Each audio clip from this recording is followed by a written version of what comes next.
আবার ওই মামলার ভিতরে বিভিন্ন আপিল বা চেষ্টা করলে জিতবার আশা আছে। ম্যাজিস্ট্রেট কোর্টে কেউ হয়ে গেলে আবার জজ কোর্টে আপিল করে জিতবার আশা আছে।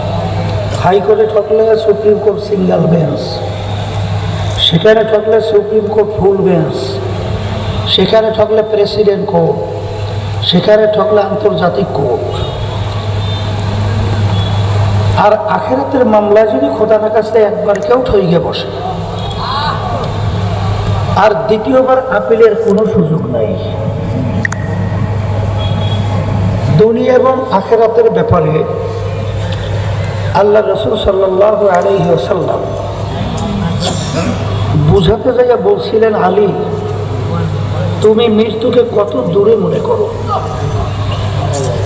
আলী রাদিয়াল্লাহু তাআলা বলছেন, আল্লাহ রাসূল সাল্লাল্লাহু আলাইহি ওয়াসাল্লাম আমি যখন নামাজ পড়ার জন্য ওযু করতে যাই তখন আমি খেয়াল করি আমার জীবনের শেষ ওযু এইটাই হতে পারে।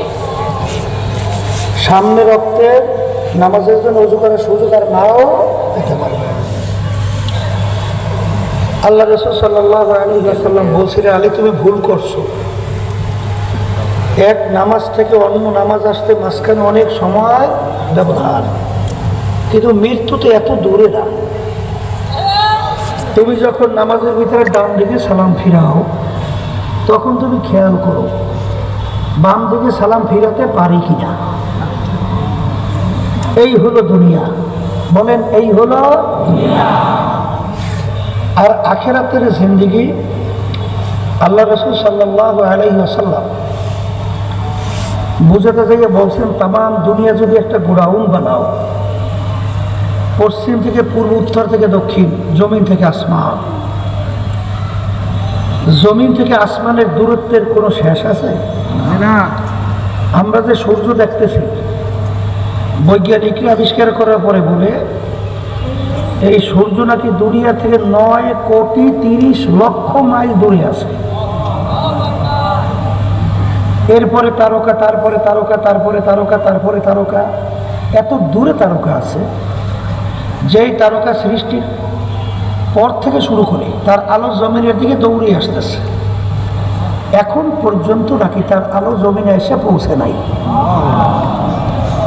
আলোর গতি প্রতি সেকেন্ডে 1,86,000 মাইল বেগে দৌড়ায়। তাহলে সেই তারকা কত দূরে, শেষ আছে কোনো? এই পুরো জায়গা যদি সরিষা দিয়া ভইরা রাখো আর একটা পাখিকে যদি বলা হয় কবুতর পাখি, একটা সরিষার দানা খাবা, আবার 500 বছর পরে আর একটা সরিষার দানা খাবা, এরকম 500 বছর পর পর একটা সরিষা খাইতে খাইতে তামাম দুনিয়াময় গোডাউনের সরিষা একদিন না একদিন শেষ হবেই হবে। কিন্তু আল্লাহ রাসূল সাল্লাল্লাহু আলাইহি ওয়াসাল্লাম বলে আখিরাতের জিন্দেগি শুরু হবে আর কোনোদিন শেষ না। আসলে যারা ইমানদার, যারা মুসলমান, তাদের কাছে দুনিয়ার তেমন কোনো মূল্যই ছিল না। তাদের সবসময় চিন্তা ছিল আখিরাতের জিন্দেগি নিয়ে। কথা ঠিক না? দুনিয়ার গুরুত্বের ব্যাপার আল্লাহ রাসূল সাল্লাল্লাহু আলাইহি ওয়াসাল্লাম বলেন, আদ-দুনিয়া জিফাতুন ওয়া তালিবুহা কিলাব। দুনিয়াটা হলো একটা মরগের মতো। মরগের কি মূল্য আছে? আছে? পানির ভিতর থেকে যদি মরগ ভেসে যায়, ওর পিছনে কোনো মানুষের দল দৌড়ায় না কুকুরের দল দৌড়ায়? তখন পানির কিনারায়, নদীর কিনারায় আসবে আর সেইরা ফাইরা মরগ খাবে, ঠিক না? আল্লাহ রাসূল সাল্লাল্লাহু আলাইহি ওয়াসাল্লাম বলেন, যারা আখিরাতের স্থায়ী জিন্দেগি ভুইয়া এই দুনিয়ার পিছনে যারা পড়বে, এরা হলো দুনিয়ার কুকুরের দল।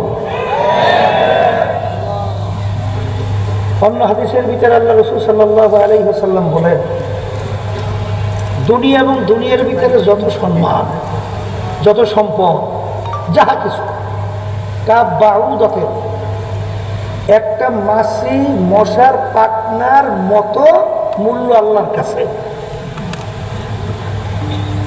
1,00,000 মশার পাখনা একত্রিত করে যদি বাজারে নিয়ে যান কয় টাকায় বিক্রি হয় বলেন?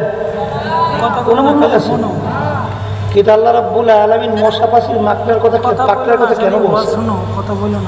কারণ আল্লাহ রাব্বুল আলামিন 18,000 কম বেশি মাখলুকাত সৃষ্টি করছেন।